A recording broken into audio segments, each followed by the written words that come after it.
Bom dia a todos. O trabalho proposto é sobre a obtenção de enzimas de resíduos agroindustriais, no caso, a amilase. As amilases são enzimas que hidrolisam o amido, podendo ter origem vegetal, animal ou microbiana, liberando assim diversos produtos como as dextrinas, maltose e glicose. Seu histórico vem desde o século XVI, quando nas cervejarias alemãs a cevada era pisada em água por vários dias e em seguida deixada germinar em uma sala úmida e quente. As enzimas beta-amilase e amaltase produziam pelos germes digeriram o amido e a glicose, que era posteriormente fermentada. No início do século XX, a produção de enzimas amilolíticas em escala industrial em decorrência do interesse industrial na produção de glicose a partir de materiais amiláceos. A amilase está presente em vários segmentos da indústria, como na indústria química, farmacêutica, sucroalcooleira e na fabricação de alimentos e bebidas, como, por exemplo, a alfa-amilase converte parte do amido em moléculas maiores chamadas dextrinas. Elas produzem um mosto propício para uma cerveja menos alcoólica e mais encorpada e doce. Na fabricação de sabão líquido e detergentes, a amilase também está presente. As indústrias substituíram os produtos químicos pela enzima, reduzindo muito dos ingredientes que agrediam o meio ambiente. As enzimas são obtidas de fontes renováveis, biodegradáveis e não oferecem risco à vida marinha, e fazem o mesmo efeito na remoção de manchas. Já na panificação, as amilases atuam transformando o amido da farinha de trigo em pequenas dextrinas, permitindo o fermento agir de maneira mais constante durante a fermentação da massa, ajudando no seu crescimento nos primeiros momentos do forno. O resultado do produto final é com maior volume e uma melhor textura do miolo. Segundo o Serviço Nacional de Aprendizagem Rural, o Senar, em 2018, o milho é o grão mais produzido no estado de São Paulo, com a produção prevista em 4,5 milhões de toneladas, equivalentes a 8% da produção nacional. No total, são 880 mil hectares ocupados com a cultura. A safra de verão ocupa 600 mil hectares, enquanto o de inverno, a de safrinha, ocupa 280 mil hectares. E isso não foi diferente no ano de 2009, que o estado também bateu recorde na produção, e em 2020 sua produção permaneceu estável. Dados do Instituto Brasileiro de Geografia e Estatística, o IBGE, em 2018, dentre as 5 cidades com a maior produção de milho, 3 são da região sudoeste paulista, sendo que em primeiro lugar está Itapeva, terceiro Capão Bonito e em quinto Itapetininga. No ano de 2009, só Capão Bonito plantou 17 mil hectares do grão, segundo o IBGE. Por isso, o resíduo de milho na nossa região é encontrado com facilidade, já que sua única função no campo é a fertilização.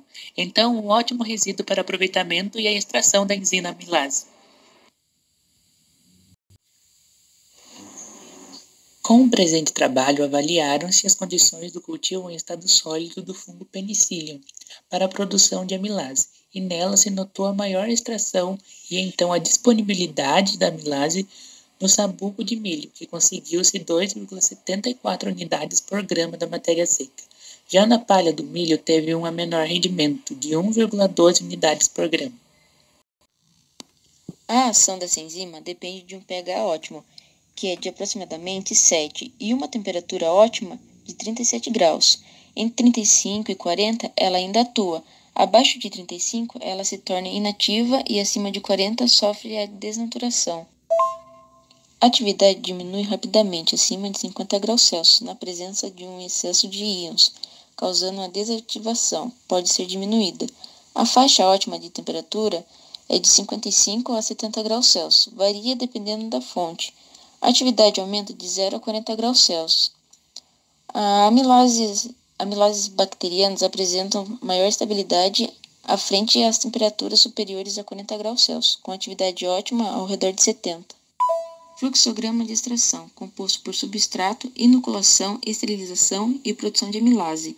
Neste trabalho, foi utilizado o fungo filamentoso mesófilo Penicillium. O micro-organismo foi cultivado a 28 graus em meio agar e mantido a 4 graus.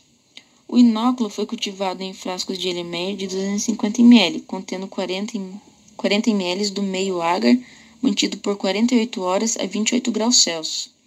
A produção de amilase por cultivo em estado sólido, foi utilizado o resíduo de palha de milho, em que o cultivo ocorreu em frascos de Erlenmeyer. O substrato foi devidamente lavado com água destilada e logo seco em estufa a 50 graus Celsius por 48 horas. O material foi esterilizado a 121 graus Celsius por 20 minutos. Após a inoculação, o frasco foi mantido a 28 graus. O substrato teve uma boa produção das enzimas. Esse fluxograma demonstra a extração da enzima amilase no estado semissólido. Nessa primeira etapa é feita a escolha do microorganismo, que no caso foi utilizado o Aspergillus niger, CCT, pela sua capacidade de produzir cerca de 20 tipos de enzima, entre elas a amilase. Nessa próxima etapa, o substrato utilizado foi o farelo de milho, pois ele é um subproduto do processamento industrial a seco do milho. Ele é constituído de casca, olho, germe e pequenas frações dos mesmos. Na etapa do processamento fermentativo, é pesado 10 gramas de meio úmido e transferido para um Erlenmeyer de 250 ml, onde são vedadas com algodão e autoclavadas a 0,5 atm por 15 minutos. Logo após, é incubado a suspensão de esporo de Aspergillus niger, CCT, na concentração de 107 esporos por ml. Para cada grama de substrato sólido usado é também incubado o meio em estufa bacteriológica na temperatura de 30 graus Celsius e diversos bioreatores, contendo a amostra a ser fermentada uma vez que o acompanhamento cinético foi feito de forma descontínua. No acompanhamento cinético, é retirado os bioreatores em intervalos regulares de fermentação para determinar a umidade, o pH e os açúcares redutores. E desse mesmo meio fermentado é onde ocorre a extração das enzimas. Após a extração, determina-se a atividade amilásica. Comparação e variação de processamento. No processamento, onde ocorre a extração enzimática pela fermentação sólida dos farelos, testado o que teve uma melhor produção da enzima amilase foi o farelo de trigo. Já no segundo processamento, onde a extração ocorreu na fermentação semissólida, de acordo com os resultados obtidos, mostrou que o substrato de farelo de milho pode ser considerado mais viável para a produção de amiláceos, onde o mesmo houve a produção de açúcares redutores a partir da hidrólise do milho.